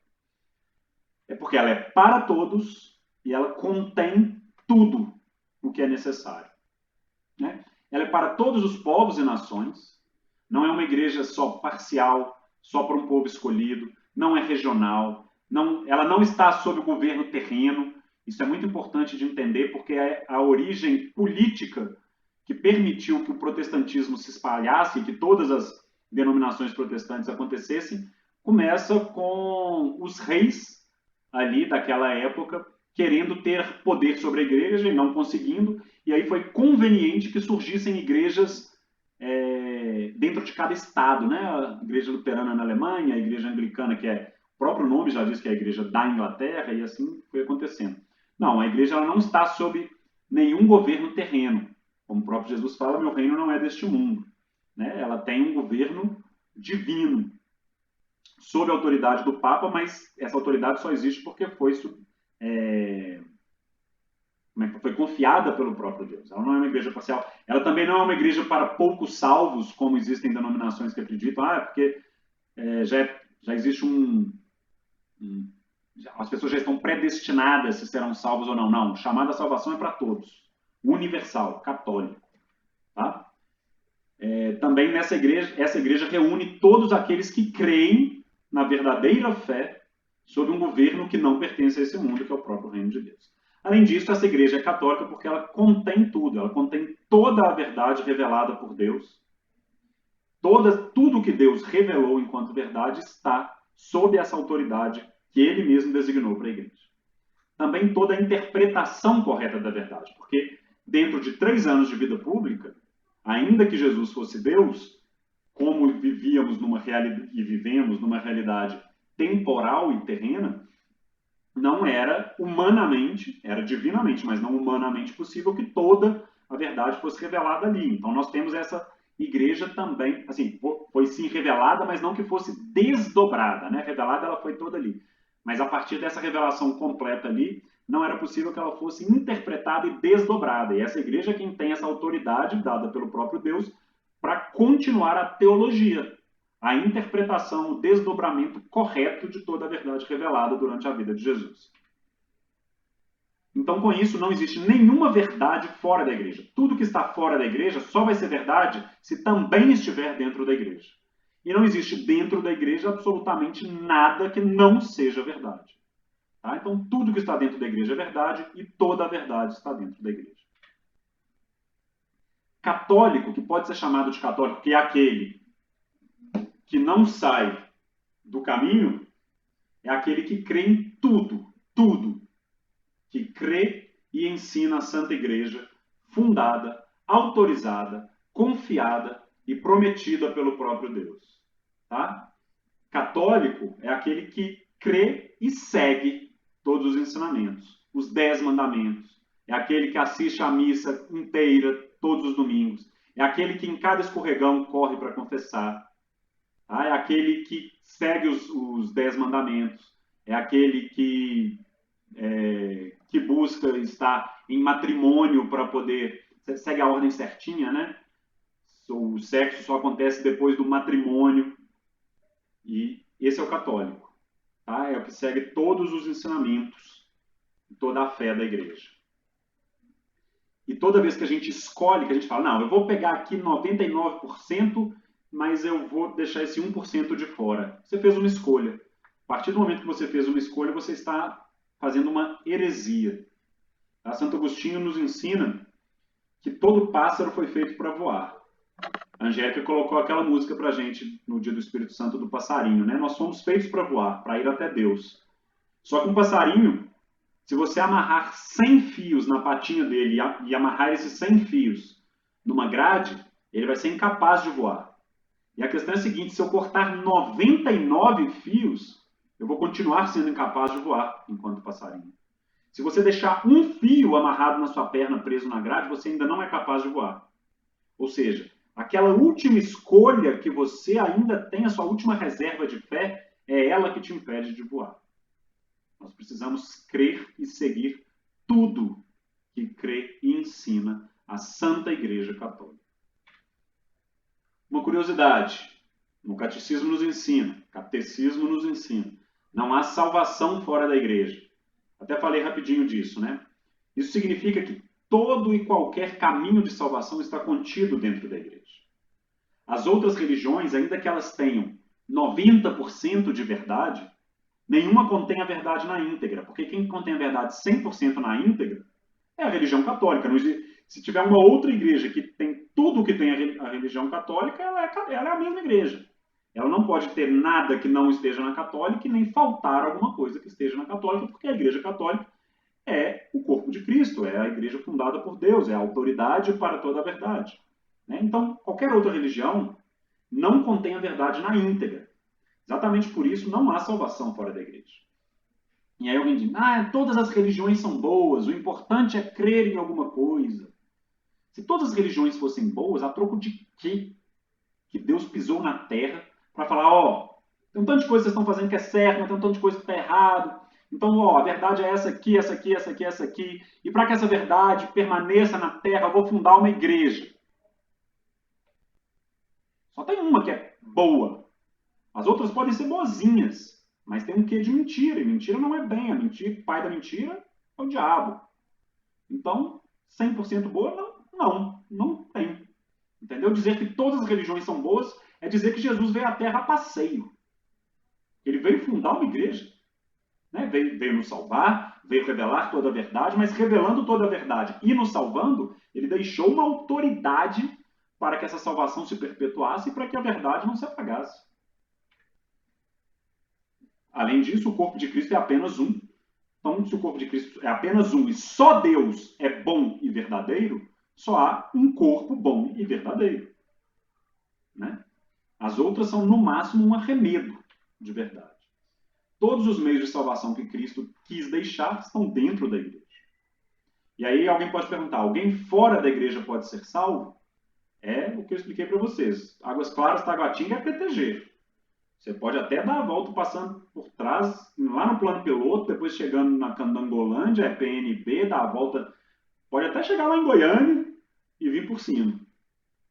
Mas o caminho da salvação é a Igreja Católica. Muito dificilmente, não muito dificilmente, mas aumenta o grau de dificuldade daquele que não está na Igreja Católica. Porém, como o próprio Jesus disse, quanto mais lhe for dado, mais lhe será cobrado. Aquele que teve toda a revelação, aquele que conheceu a verdade, que conhece os instrumentos da Igreja Católica, a verdade conforme defendida pela Igreja Católica, ele tem um conhecimento maior, como tem um conhecimento maior, ele tem uma responsabilidade maior de seguir esses caminhos. Aquele que não teve a oportunidade de ser apresentado a esses caminhos, conta com a misericórdia de Deus, porque ele não teve a oportunidade de seguir esses caminhos. Mas aqueles que têm a oportunidade, para esses a cobrança é muito mais forte. E aí eu não sei se a notícia é boa ou ruim, né? Porque vocês estão tendo o privilégio de conhecer a verdade. Mas conhecendo a verdade também, mais lhe será cobrado.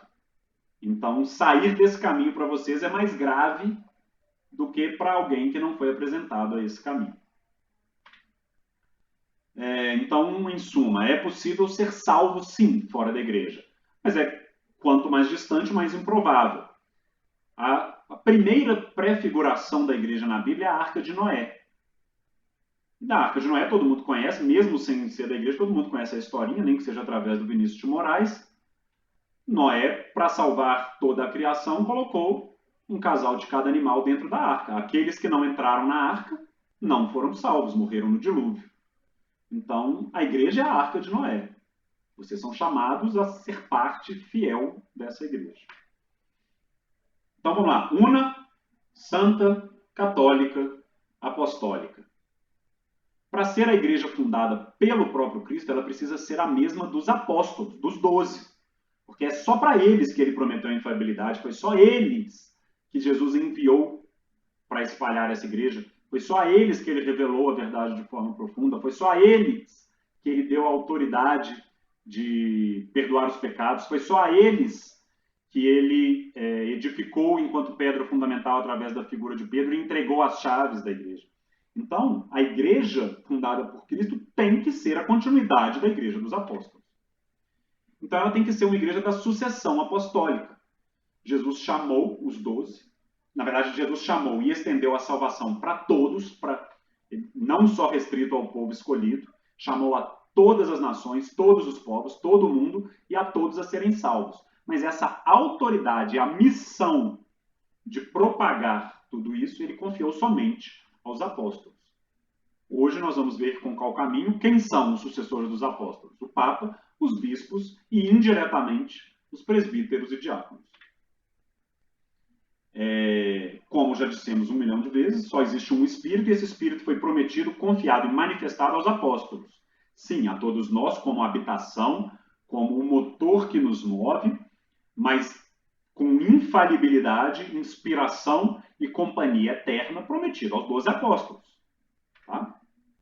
Então, uma igreja, para ser a igreja dos apóstolos, ela tem que conter a mesma fé dos apóstolos.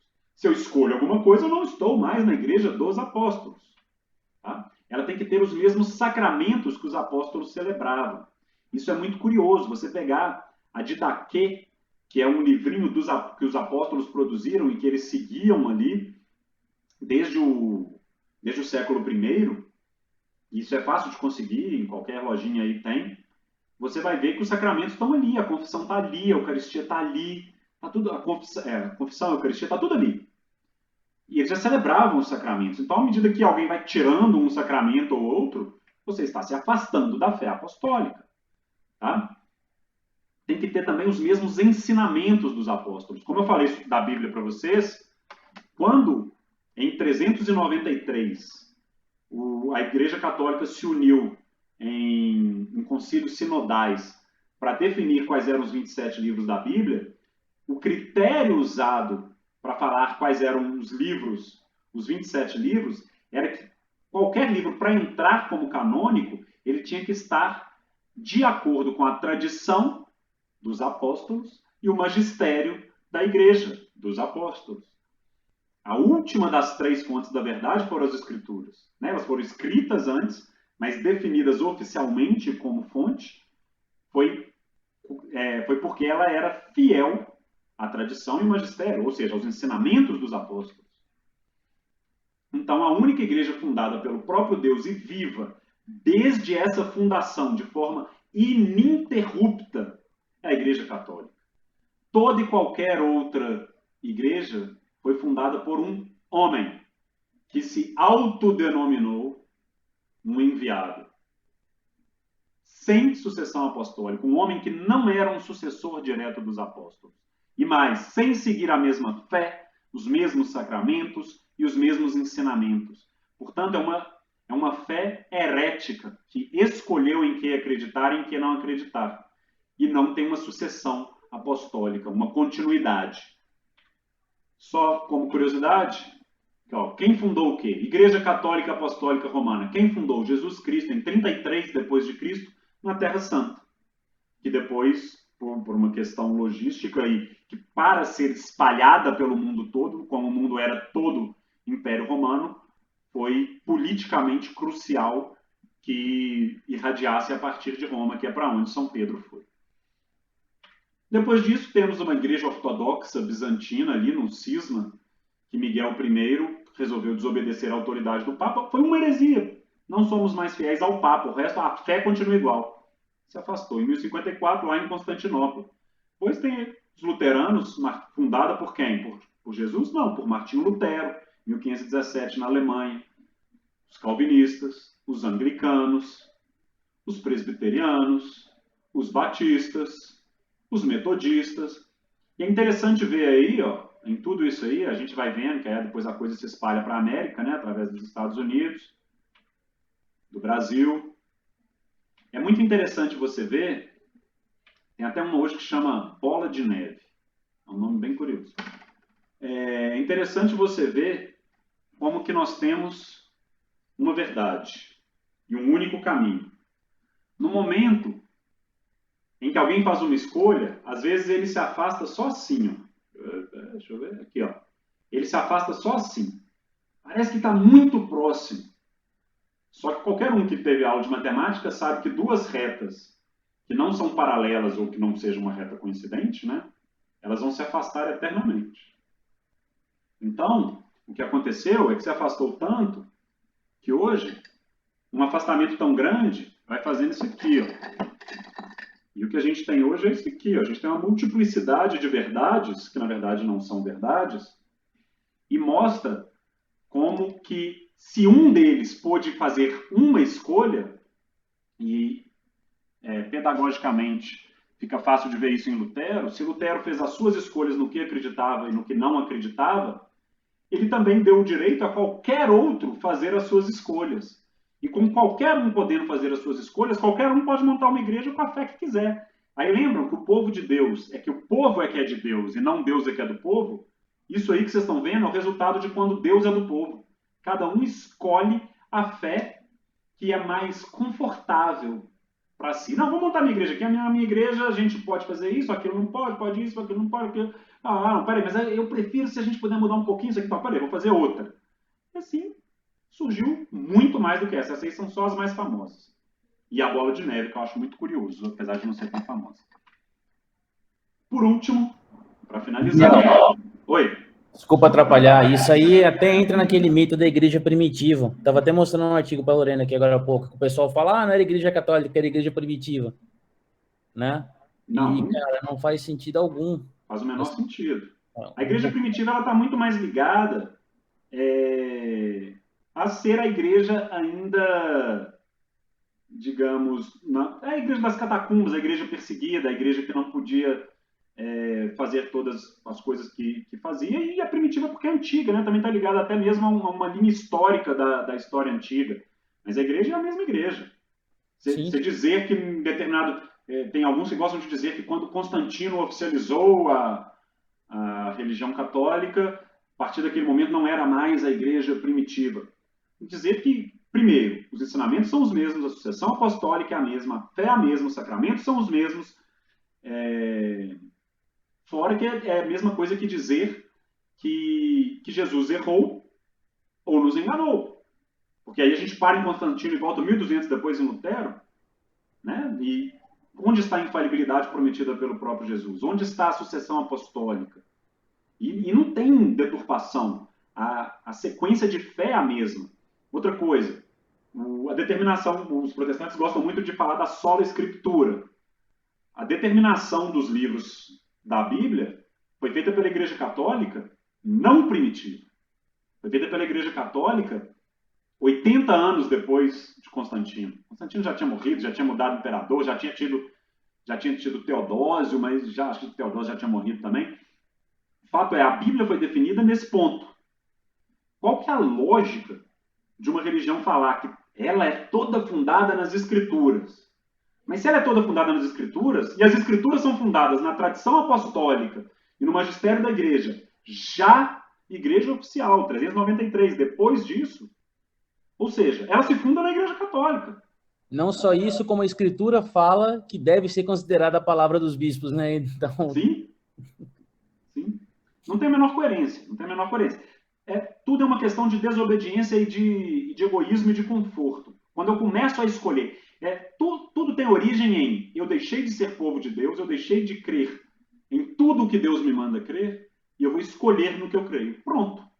Daí vem todos esses problemas. Tem até um ponto muito interessante aqui, vou sair um pouquinho do roteiro, rápido. Deixa eu ver se eu acho rápido. Na carta de São João, primeira carta de São João, não é o Evangelho, mas a carta, capítulo 2, versículos 18 a 20. Ele fala o seguinte: ouvistes que deve vir o anticristo. O anticristo é tudo aquilo que se afasta de Cristo, tudo aquilo que nega a verdade como um todo. Ouvistes dizer que deve vir o anticristo. Pois bem, vieram muitos anticristos, e isso nos mostra que é a última hora. Eles saíram do nosso meio, mas não eram dos nossos. Se fossem dos nossos, teriam permanecido conosco. Assim, saindo do nosso meio, mostraram que não eram dos nossos. Vós recebestes do Espírito, olha a infalibilidade aí. Vós recebestes do Espírito a unção e todos sois expertos. Ou seja, todos são ases, né, profissionais e experts na verdade. O que ele está dizendo é o seguinte: toda vez que alguém resolve sair dos nossos, ele está em cisma, ele está em heresia, ele está sendo anticristo. Ok? E o que são todas as denominações protestantes, senão aqueles que cismaram, que saíram dos nossos? Um ótimo exemplo dentro da história da igreja, na mesma época, é que Lutero via vários defeitos, em algumas críticas ele até tinha razão, só que em vez de tentar consertar, ele rompeu. Santa Teresa d'Ávila tinha várias críticas a vários pontos, consertou de dentro, é uma santa doutora da igreja e tem uma obra fenomenal nas costas dela. São Francisco de Assis, mesma coisa. Né? Aquele que é igreja, aquele que segue a Cristo, é aquele que permanece no corpo de Cristo. Saiu do corpo de Cristo, não é igreja. Lutero escolheu em que acreditar. São Francisco de Assis e Santa Teresa d'Ávila, eles consertaram a igreja sem nunca sair da igreja. Né? Santa Catarina de Siena, vários. Infelizmente, a gente não vai ter tempo de ver a história da igreja aqui hoje. De repente, a gente faz um outro dia com uma aula extra. Né? Enfim. Para fechar, só para vocês entenderem, isso aqui é bem rapidinho, tá? Vou acabar agora mesmo. A constituição hierárquica da igreja. Se a igreja é o povo de Deus e ela é presente no mundo, ela é uma instituição. Então, ela tem uma constituição hierárquica. Como a gente disse, ninguém pode anunciar a si mesmo o evangelho. Ninguém pode ter uma autoridade dada por si mesmo. Ninguém pode dar a si próprio o mandato e a missão de anunciar o evangelho. Ninguém confere a si mesmo a graça, a não ser o próprio Deus, que ele nem precisa conferir, porque ele já é a própria graça. Né? Então, um homem que fundou uma igreja por si mesmo não tem autoridade para isso. Toda autoridade emana de Jesus. E a única vez que ele deu essa autoridade, que ele conferiu essa autoridade a alguém, ele deu para os apóstolos. São os 12. E desses 12 ele separou um líder, né? E como que isso seguiu no tempo? Como que a igreja se espalhou e perpetuou até hoje? Os sucessores dos apóstolos são os bispos. Como que isso se dá? No momento em que Jesus morre, ele envia os 12 para espalhar a coisa por todo mundo. Só que só 12 não era humanamente possível, né? Mesmo com o Espírito Santo, ali eles não conseguiam ir em todos os lugares ao mesmo tempo, eles começaram a organizar. Então, todo aquele que um apóstolo, por meio de já ter a autoridade dada por Jesus, toda a autoridade começa em Jesus. Um apóstolo tem autoridade para poder enviar outros. Então, eles começaram a se espalhar, né? Tomé foi para a Índia, São Tiago foi para a Espanha, São Pedro foi para Antioquia, depois para Roma, teve quem foi para a Rússia, São Mateus foi para a Etiópia, foi espalhando. Só que aí, para poder abarcar todo mundo conhecido até então, eles começaram a enviar outros. Esses outros, que não têm autoridade direta de Jesus, como os 12 apóstolos e como Paulo, são bispos, né? Lázaro, que Jesus ressuscitou, foi bispo em Marsella, na França, por exemplo. Vários outros, tem vários bispos. São aqueles que são enviados pelos apóstolos, por meio da autoridade dada aos apóstolos por Jesus, tanto pelo envio quanto pelo poder das chaves, né? E cada vez que um dos 12 apóstolos morria, era preciso que ele fosse substituído, porque ele, e agora? Como é que faz? Uma hora todos vão morrer. Era preciso que eles fossem substituídos, e os próprios apóstolos já definiam quem ia substituir, e a partir daí os bispos também tinham essa autoridade, enquanto autoridade indireta dada pelos próprios apóstolos. Então hoje todo e qualquer bispo que existe no mundo é um bispo sucessor dos apóstolos. Detalhe, todo bispo é bispo de algum lugar, de alguma igreja regional, igreja católica, mas daquela diocese ou arquidiocese. Tem um ou outro bispo aí que vem de uma excomunhão do Dom Marcel Lefebvre, e que é um cisma muito perigoso que a gente vive na igreja hoje. Se o bispo não é bispo de algum lugar, ele não é bispo da sucessão apostólica. Tá? E da mesma forma que dos apóstolos foi tirado um líder, que foi São Pedro, escolhido pelo próprio Jesus, também todos... E São Pedro, o que ele fez? Ele foi primeiro para Antioquia, na Turquia, depois ele foi para Roma, ele era o bispo de Roma.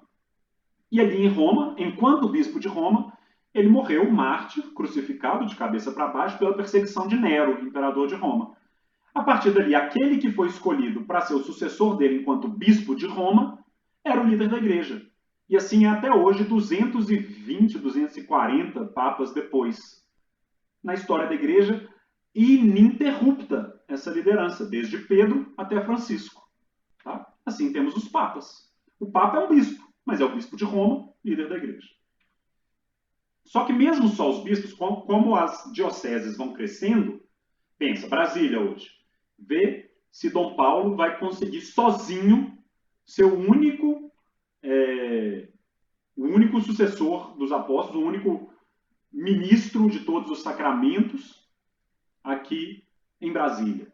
Não, ele precisa de auxiliares. Quem são esses auxiliares? Os presbíteros, aqueles que são os padres, e os diáconos, que são auxiliares dos padres ali dentro da administração da igreja para um ou outro sacramento, né? No caso do matrimônio e do batismo, são os presbíteros e os diáconos, ok? Que são instituídos através do sacramento da ordem. O sacramento da ordem forma esse aí que é o corpo, a instituição hierárquica da igreja. E as principais funções da igreja, essa igreja hierárquica, essa igreja instituição, é nos ensinar, nos santificar e nos governar, administrar mesmo. Todos nós que servimos devemos obediência ao nosso pároco. A gente pode até discordar, mas tudo que ele faz é para baixar a cabeça e fazer. Tudo que ele fala. Ok? Então tá aí, ó. Jesus entregando o poder das chaves a Pedro, seu sucessor direto, o Papa. Os bispos, sucessores dos apóstolos, nosso pároco, os padres, os presbíteros. E eu não achei uma foto do diácono Mateus, mas pus uma foto de um diácono aí. Além disso, os fiéis leigos são a igreja, né? Toda a constituição da igreja está, toda a organização da igreja está nessa constituição hierárquica que nós vimos, mas todos nós somos igreja, então todos os fiéis leigos é aqueles que não têm o sacramento da ordem, todos aqueles que não são ordenados ou então não são membros de um estado religioso, que vamos ver por último, rapidinho aí. Ou seja, os fiéis leigos, nós somos chamados a ser igreja, a seguir os ensinamentos, a viver em plena comunhão com a igreja, a crer e obedecer tudo aquilo que crê e ensina a Santa Igreja Católica na nossa vida cotidiana, no nosso dia a dia, no nosso trabalho, através do nosso matrimônio. A principal vocação daqueles que não têm a vocação da ordem é a vocação do matrimônio. Santificar o mundo, nos santificar, santificar a nossa família e santificar o mundo através do nosso testemunho e ensinamento de fé do matrimônio e os filhos. Né? A gente cria almas, na verdade a gente não cria, a gente co-cria, né? Nós somos colaboradores da criação de almas de Deus e Deus cria uma alma para ir para o céu. Por isso nós temos nossos filhos. A gente não se fecha a vida exatamente para que possamos povoar o céu, e enquanto pais, a nossa principal missão é levar nossos filhos para o céu. A minha filha mais velha ontem, ela se tornou coroinha na nossa paróquia, né? E a minha oração ali naquele momento em que ela estava sendo enviada como coroinha, que ela estava... Gente, esqueci a palavra. Me ajuda aí, Thiago, Lorena. O quê? A palavra, ela foi... Sendo investida.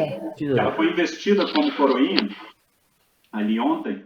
A minha oração para Deus foi o seguinte: Senhor, eu te entrego a Nina, mas eu não estou te entregando a Nina como agora eu te ofereço a Nina, porque a Nina não é minha.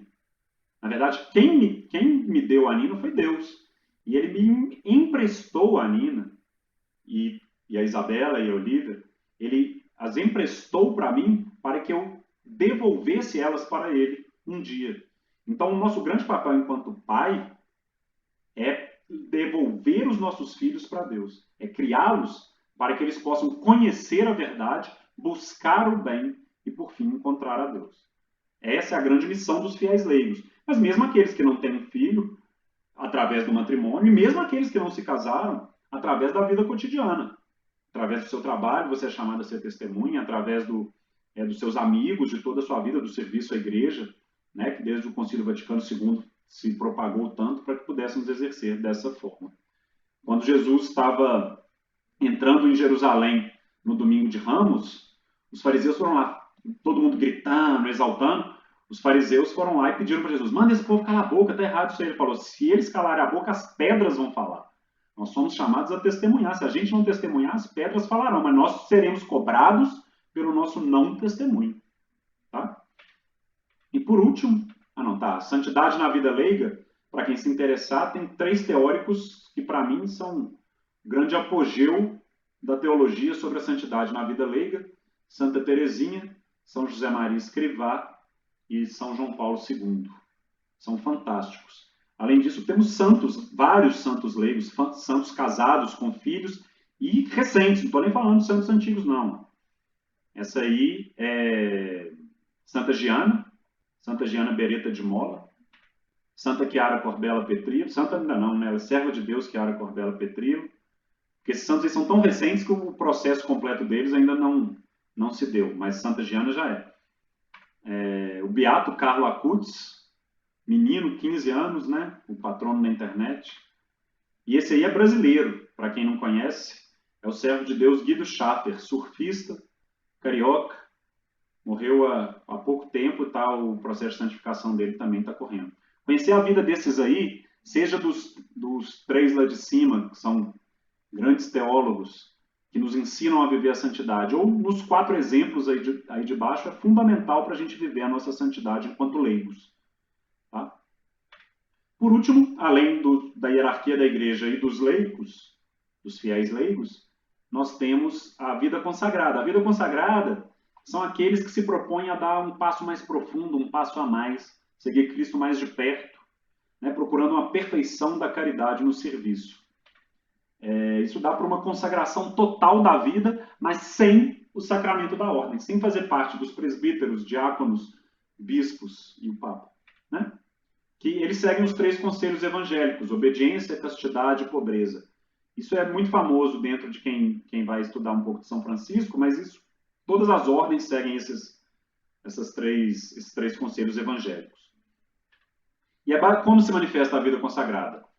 Seja através dos eremitas, hoje não é tão comum, mas ali no século IV, século V era bem comum, Santo Antão, São Paulo eremita, o próprio São Bento começou, antes de fundar todos os mosteiros, começou como um eremita, né?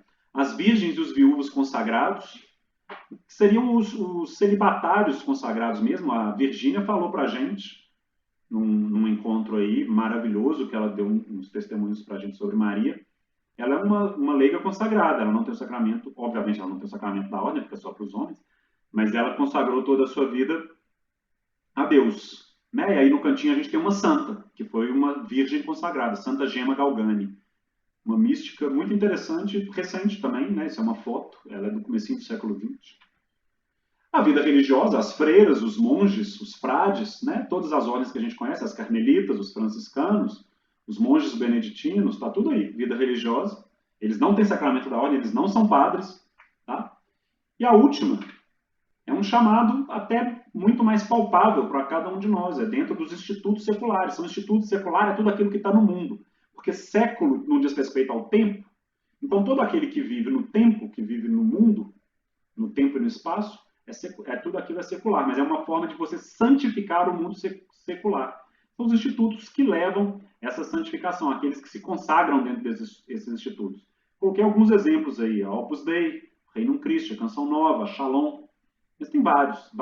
Você pode ser um consagrado dentro desses institutos seculares e ainda ter a sua vida de trabalho, ter a sua vida matrimonial, e de paz, tudo isso, né? Dentro da vocação, tanto matrimonial quanto viver uma vocação consagrada dentro da sua vida ordinária, do dia a dia.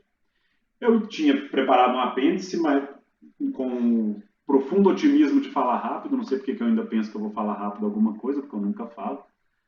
Eu ia contar rapidamente a história da igreja para vocês, século a século, não farei essa crueldade a esse avançar da hora, mas vou pular de toda a história da igreja só para o século XXI. Hoje vivemos a era do egoísmo, dos extremismos, do relativismo, da constante tentativa de deturpar, de destruir o que é o bem, o que é a beleza e o que é a verdade, né? Mas se por um lado a gente vive num século tão difícil, tão desafiador para a verdade da igreja, nesse século nós tivemos dois papas, pulando João Paulo II, que foi predominantemente no século XX, tivemos um papa que lutou profundamente contra o relativismo e um papa que hoje luta profundamente contra o extremismo dos dois lados.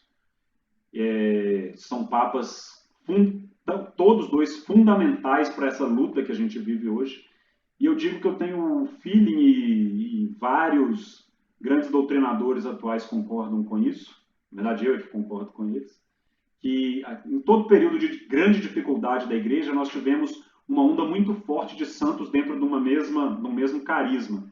Ali no século IV tivemos isso muito forte, no século XIII teve uma onda gigantesca, São Francisco, São Tomás, Santa Clara, São Boaventura. No século XVI, quando veio a heresia protestante, a gente tem monstruosos santos, e como a gente está vivendo um período muito desafiador, de muita perseguição, eu acredito que a gente vai ter uma onda muito forte de santos, e isso vai vir através dos leigos. É a hora dos leigos se destacarem na santidade através do matrimônio, através da vida ordinária, e de mostrar que é possível, sim, viver a verdade, o bem e a beleza no dia a dia, sendo santo e seguir os ensinamentos da igreja na vida ordinária, como nos ensina Santa Teresinha, São José Maria Escrivá, São João Paulo II. Né? É a vez dos leigos. Está aí, ó. 3 prováveis santos do século XXI. Beato Carlo Acutis, servo de Deus Guido Schaffer, serva de Deus Chiara Cordella Petrillo. A questão é a seguinte, para resumir, para finalizar, a igreja já foi apenas 12. Nós já fomos apenas 12. Né? Através dos 12 apóstolos e de Maria no meio, então 13. E o chamado que eu te pergunto é, de que lado você vai ficar? Se um dia nós voltarmos a ser apenas 12, eu quero estar entre os 12. Eu prefiro estar entre a absoluta minoria do que me perder com a maioria. A escolha é de cada um. De que lado você vai ficar? Dentro da igreja ou fora dela? Amém? Só que, Daniel, colocar uma observação pequena, Por favor. que como você mencionou o Bento XVI, que teve um serviço que aquele filme Dois Papas fez, né, em relação a ele, aquela confissão entre os papas não foi Bento XVI que acobertou nada de pedofilia na Igreja Católica, tá? Ele foi a pessoa, antes de ser papa, que iniciou as investigações. Aí sempre que aparece a foto dele, eu lembro disso, eu acho interessante mencionar. Não tinha muito a ver com o assunto, mas... Não, na verdade é interessantíssimo. E o filme também tenta colocar uma falsa desavença, em parte, ali de ideias entre os dois, né? Tal. O filme é um desserviço, como a maioria dos filmes de Hollywood que tentam citar a igreja. Muito raro que algo seja bom nesse sentido. Amém? Tem alguma pergunta, alguma coisa aí para completar? Duas pessoas tentando mexer no mesmo touchpad aqui. Pronto. Foi. Tinha uma pergunta da Gabriela. Qual é? Foi bem lá antes. Ela perguntou as pessoas na situação de rua, naquele contexto que você estava falando. Qual contexto? Pois é. De não pertencer, de não fazer parte da igreja. Como fica a situação deles, entendeu? Foi quando você estava falando sobre... A questão é a seguinte, todo julgamento de verdade, salvação, etc., é um julgamento objetivo. Nós somos incapazes, e o próprio Jesus nos alerta profundamente disso, nós somos incapazes de julgar a situação de qualquer pessoa, de qualquer um. As pessoas em situação de rua, especificamente, elas vivem uma situação extremamente difícil, que certamente são atenuantes, tanto pela questão do sofrimento em terra, como pela oportunidade de conhecimento, como também por todas as mazelas, até mesmo psicológicas, que essa situação gera para elas. Tudo isso pode influenciar nas decisões que elas tomam, e etc. E é óbvio que Jesus, infinitamente misericordioso, está ali para entender a situação de cada um. E Jesus, ele está ali para ser misericórdia com todos. O que nós temos que entender é que a misericórdia de Deus, ela é infinita para aqueles que buscam a misericórdia de Deus. E o buscar a misericórdia de Deus é buscá-la através daquele caminho que Jesus deixou. Mas o morador de rua, por fim, não buscou. Ok, mas a gente entra dentro do a quem muito foi dado, muito será cobrado. Quanto foi dado para cada um daqueles? Quais são os atenuantes e quais são as circunstâncias de vida de cada um daqueles que os levou a pensar, a agir dentro do que cada um fez? Nós não sabemos. O que nos cabe é ter o conhecimento objetivo de qual é o caminho de salvação. Nos cabe segui-lo e nos cabe ensiná-lo, testemunhá-lo, apresentar nas oportunidades convenientes e circunstanciais que tenhamos para fazê-lo, né? Mas o caminho de cada um é o caminho de cada um. Eu não sou capaz de dizer o que vai acontecer com cada pessoa. Ficou respondido? Ficou, ela agradeceu. Vocês falaram que tinha duas, tem mais alguma? Eu só vi essa. Foi só essa. Foi só essa. É só essa. Se tiver mais alguém, abra o microfone agora ou cale-se para sempre. Mentira, pode me mandar uma mensagem depois.